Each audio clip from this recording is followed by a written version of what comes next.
Hello friends, આજે આપણે ધોરણ 7 વિષય વિજ્ઞાન એમાં એકમ 5 ભૌતિક અને રાસાયણિક ફેરફારો તેનું સ્વાધ્યાય પોથીનું સોલ્યુશન જોઈશું. એમાં શરૂઆતના MCQ પ્રશ્નોના જવાબ આ રીતે રહેશે. બરાબર, આમાં જવાબ ડી આપેલો છે. ત્યાર પછી પ્રશ્ન 2 છે ખાલી જગ્યા. એમાં જવાબ આપણે આ રીતે લખવાના રહેશે. આ બીજા પેજ ઉપર આવેલી ખાલી જગ્યાના પ્રશ્નોના જવાબ આ રીતે લખવાના રહેશે. બરાબર, ત્યાર પછી પ્રશ્ન 3માં ટૂંકમાં જવાબ આપો, એના જવાબ આપણે આ રીતે લખવાના રહેશે. જોઈ લો તમે, જે તમે વિડીયો સ્કીપ કરીને પણ જવાબ લખી શકો છો. બરાબર,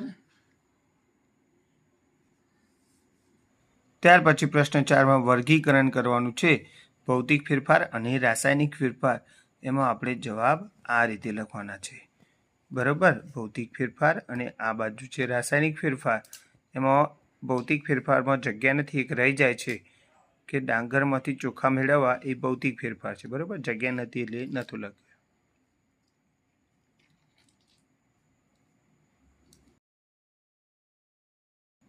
ત્યાર પછી તફાવત આપો છે, જે આ રીતે લખવાનું રહેશે તમારે. બરાબર, ત્યાર પછી જોડકા જોડો, જે આ રીતે લખવાના રહેશે તમારે. ત્યાર પછી પ્રશ્ન 7 છે, માગ્યા મુજબ જવાબ આપો. એમાં પહેલા પ્રશ્નનો જવાબ આ રીતે લખવાનો રહેશે. આ છે બીજા પ્રશ્નનો જવાબ.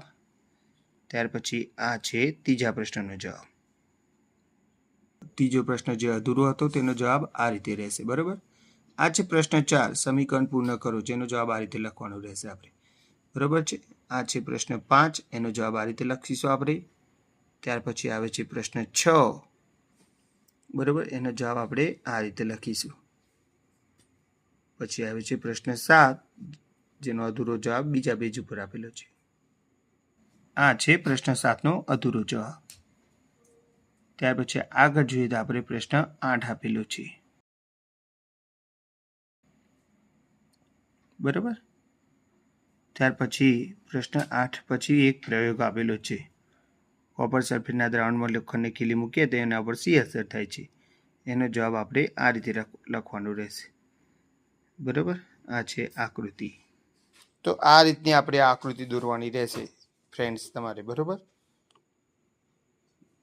આકૃતિ દોર્યા પછી તમારે પદ્ધતિ આ રીતે લખવાની રહેશે. ત્યાર પછી અવલોકન અને નિર્ણય, જે આપણે જવાબમાં આ રીતે લખીશું. બરાબર, ત્યાર પછી પ્રશ્ન 9 છે કે મીઠાને તોડીને ભૂકો કરીએ તો એમાં આવેલી અશુદ્ધિ કેવી રીતે દૂર કરી શકાય. એનો જવાબ આપણે આ રીતે લખીશું. બરાબર,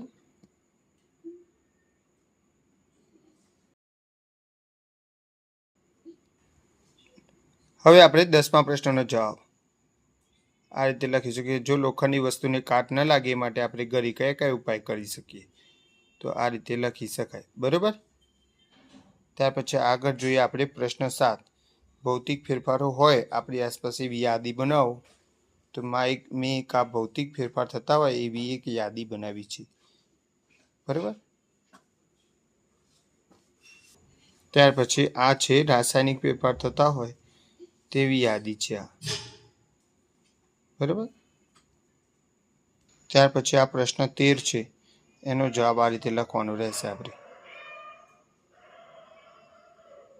ત્યાર પછી એક ફકરો આપેલો છે અને પછી 2 પ્રશ્નો આપેલા છે, એના જવાબ આ રીતે લખવાના રહેશે. આ સાથે આપણો વિડીયો પણ પૂર્ણ થાય છે. ફ્રેન્ડ્સ, અમારી આ ચેનલ જરૂરથી સબસ્ક્રાઈબ કરજો. Okay, good bye.